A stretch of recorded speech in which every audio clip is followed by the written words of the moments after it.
नमस्कार बच्चों, स्वागत करती हूँ मैं आपका आज की इस वीडियो में। जैसे कि आप सब लोग जानते हैं कि एडगेट अभ्यास पुस्तिका मिल गई हैं और नई किताबें मिली हैं जो 2024 की हैं। तो सामाजिक विज्ञान कक्षा 6वीं की इस वीडियो के माध्यम से करने जा रहे हैं। तो अभी तक चैनल को सब्सक्राइब नहीं किया तो सबसे पहले बच्चों चैनल को सब्सक्राइब करें, वीडियो को लाइक करें, कमेंट करें और बिना स्किप किए वीडियो को अंत तक ज़रूर देखें। और ज़्यादा से ज़्यादा वीडियो को दोस्तों के साथ शेयर करें ताकि वो भी अपनी किताबें जल्दी से भर लें। एडगेट अभ्यास पुस्तिका सामाजिक की है, कक्षा 6वीं की है, क्लास 6 की। जैसे आप सब लोग जानते हैं कि इतिहास है इसमें और भूगोल है इसमें और राजनीति है इसमें। तो इतिहास में 10 चैप्टर हैं, राजनीति में 8 चैप्टर हैं और भूगोल में 6 चैप्टर हैं। तो सबसे पहले अपन को इतिहास करना है। तो इतिहास में आपने देखा होगा कि 1 से लेकर के 8 तक सारे हमने अध्याय करवा दिए हैं और इस वीडियो के माध्यम से अध्याय 9 करने जा रहे हैं जिसका नाम है नए साम्राज्य और राज्य। क्या नाम है? नए साम्राज्य और राज्य। चले बच्चों अध्याय 9 करते हैं। तो देखिए अध्याय 9 नए साम्राज्य और राज्य। इसका पहला प्रश्न क्या है? गुप्त वंश के प्रथम शासक थे। तो गुप्त वंश के प्रथम शासक कौन थे? चंद्रगुप्त। फिर चीनी तीर्थयात्री स्वेन त्सांग किसके शासन काल में भारत आए थे? तो हर्षवर्धन। किसके? हर्षवर्धन के।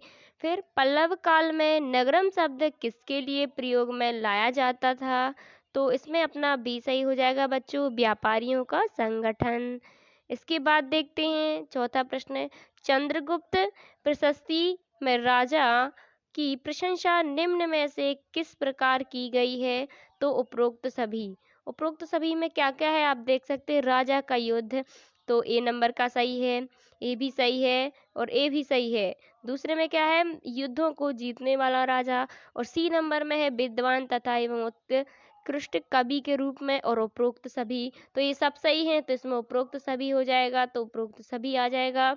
प्रश्न 5वां है दक्षिण भारत में पल्लवों की राजधानी थी। जो दक्षिण भारत था वहाँ पल्लवों की राजधानी क्या थी? तो पल्लवों की राजधानी थी कांचीपुरम। क्या थी?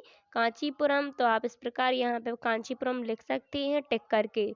तो देखिए बच्चों 1 से 5 तक के जो भी प्रश्न थे अध्याय 9 के वो कर लिए हैं। बढ़ते हैं प्रश्न 6 की ओर जो रिक्त स्थान है अपना। तो रिक्त स्थान ए क्या है? रिक्त स्थान ए में है हर्षवर्धन के दरबारी कवि बाणभट्ट द्वारा रचित जीवनी ऐतिहासिक है। क्या है बच्चों? ऐतिहासिक। फिर दूसरा है चालुक्यों की राजधानी ऐहोल है। क्या है? ऐहोल थी, है ना, थी। प्रसिद्ध नाटक अभिज्ञान शकुंतलम दुष्यम नामक राजा और शकुंतला नामक युवती की प्रेम कहानी है।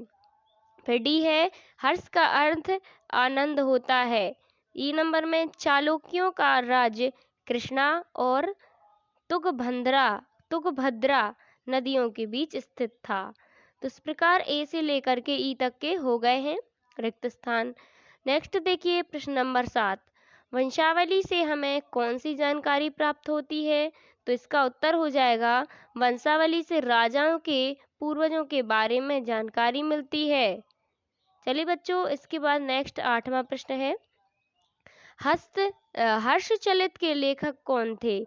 हर्षचलित के लेखक कौन थे? इनमें किस शासन के बारे में जानकारी मिलती है? तो उत्तर में आ जाएगा हर्षवर्धन के लेखक बाणभट्ट थे। इससे हर्षवर्धन के बारे में जानकारी प्राप्त होती है। तो इस प्रकार हो गया है 8वां प्रश्न। चलिए 9वां प्रश्न देखते हैं। पुलकेशिन द्वितीय किस वंश के प्रसिद्ध राजा थे? उनके बारे में जानकारी कहाँ से पता चलती है? तो उत्तर में आ जाएगा पुलकेशिन द्वितीय चालुक्य वंश का प्रसिद्ध राजा था। उनके बारे में जानकारी उनके दरबारी रवि कीर्ति द्वारा रचित प्रशांसित से प्राप्त होती है। इसके बाद नेक्स्ट देखिए बच्चों 10वां प्रश्न। क्या है 10वें प्रश्न में? पल्लवों व चालुक्यों के राजा किन किन क्षेत्रों में फैले हुए थे? तो उत्तर में आ जाएगा इसका पल्लवों का राजा उनकी राजधानी कांचीपुरम के आसपास के क्षेत्र से लेकर कावेरी नदी के डेल्टा तक फैला था, जबकि चालुक्यों का राजा कृष्णा और तुंगभद्रा नदियों के बीच स्थित था। इसके बाद बच्चों आता है 11वां प्रश्न। क्या है 11वें प्रश्न में? पल्लव व चालुक्य राजाओं के प्रशासन की मुख्य विशेषताएं लिखिए।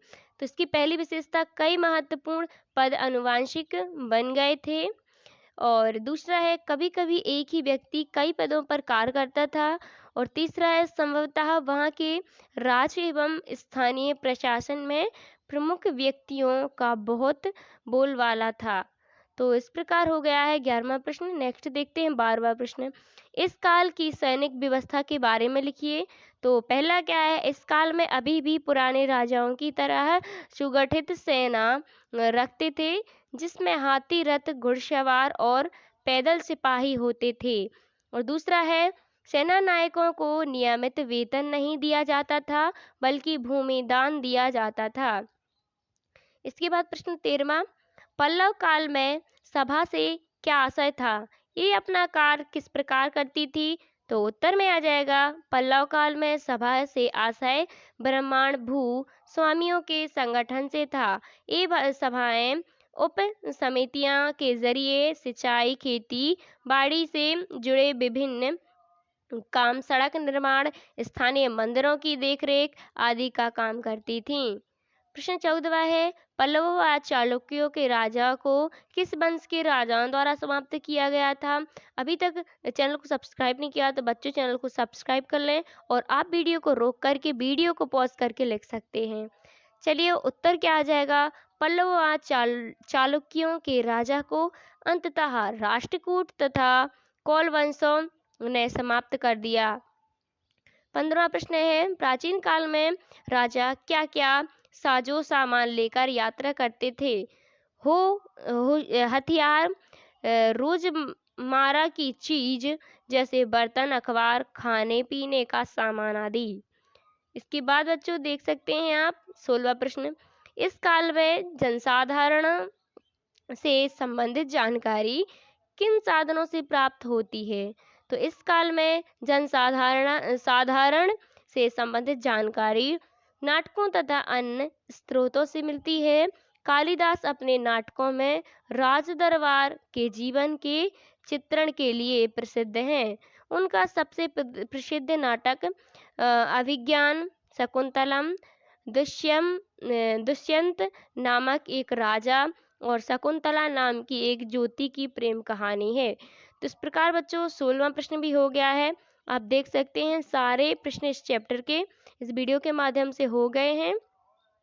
तो अभी तक चैनल को सब्सक्राइब नहीं किया तो सबसे पहले चैनल को सब्सक्राइब करें, वीडियो को लाइक करें और ज़्यादा से ज़्यादा अपने दोस्तों के साथ शेयर करें।